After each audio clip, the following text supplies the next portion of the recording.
Merry Christmas, everyone. You clicked on to Long Range Weather Forecast Discussion for December 28th through January 11th. For December 28th through January 1st, the pattern remains locked. It hasn't changed much, as we have a deep ridge here south of the Aleutians and also over Greenland. We'll see as we go through time. And we will have a trough also in the west, zone of flow across east central states. And we have our ridge across the Caribbean, southern Florida right here, with a zone of flow across the east central states. So it doesn't really change very much as we come to the end of the year. See what we have right here. So precipitation will gradually end in the west by Tuesday. And we'll go and look at this. See that? But then there still could be snow in the higher terrains, especially for parts of Arizona and into eastern Colorado. You can see it right here on the GFS to the Colorado Rockies. The next round of heavy precipitation will affect portions of the Northwest and Northern Rocky as energy drops down the West Coast. You can see that low right here, and it moves down the West Coast and brings some more precipitation into the west. And several progressive systems will spread periodic precipitation across parts of the central and eastern states through next week. And we'll also look at that. We're here at the 27th. They're fast-moving systems. Here, this is the GFS for Monday, showing some snow here across New Jersey, New York, Pennsylvania, and then some mixed precipitation, ice, central Pennsylvania, and rain to the west as warmer air moves in. But then we have another system moving in, but I think that'll just drag a warm front through as this low lifts into eastern Canada. Snow will be confined mainly to the Great Lakes in the interior northeast, with rain south along the trailing cold front. Now, one thing is to be expected as the system moves through the southeast. You can see there might be some enhancement of rain across this area here. This will be across the Ohio Valley. Around Tuesday and Wednesday, into the Tennessee Valley and southern Appalachians and southeast by Thursday and Friday.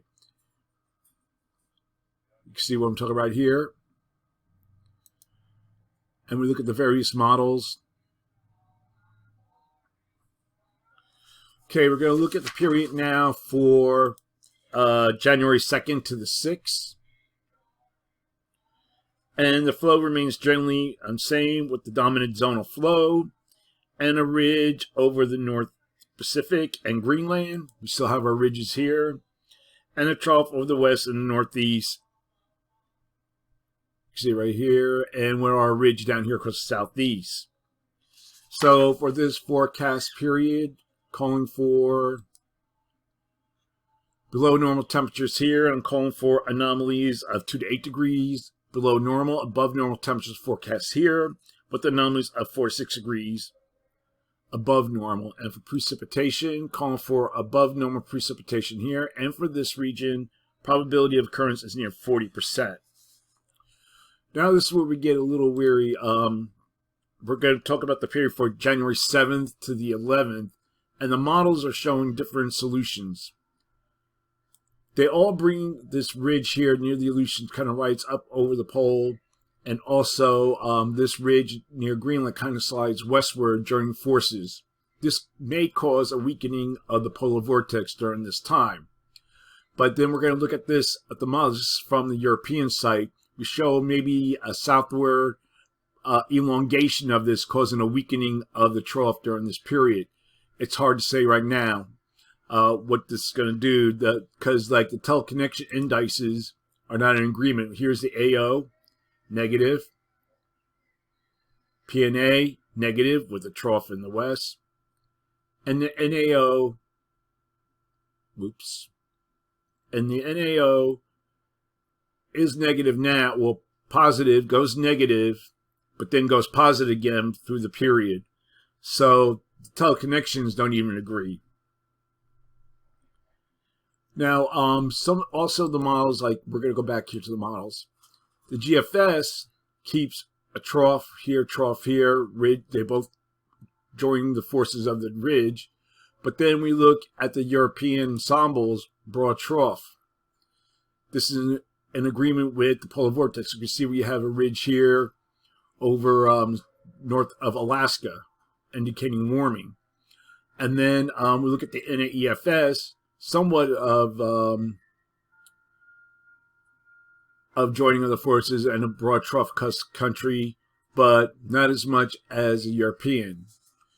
So with that said and done, for now, I call for below normal temperatures here with anomalies of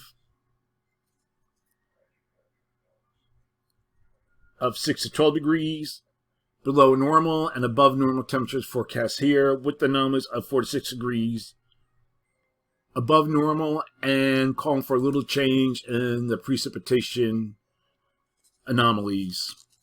So we have a lot of time to look at that period, especially as we get into the second week, maybe first week of January. But that's the long range weather forecast discussion for December 28th through January 11th. And again, wishing everybody a Merry Christmas and a Happy New Year. And that's it for now. Thanks.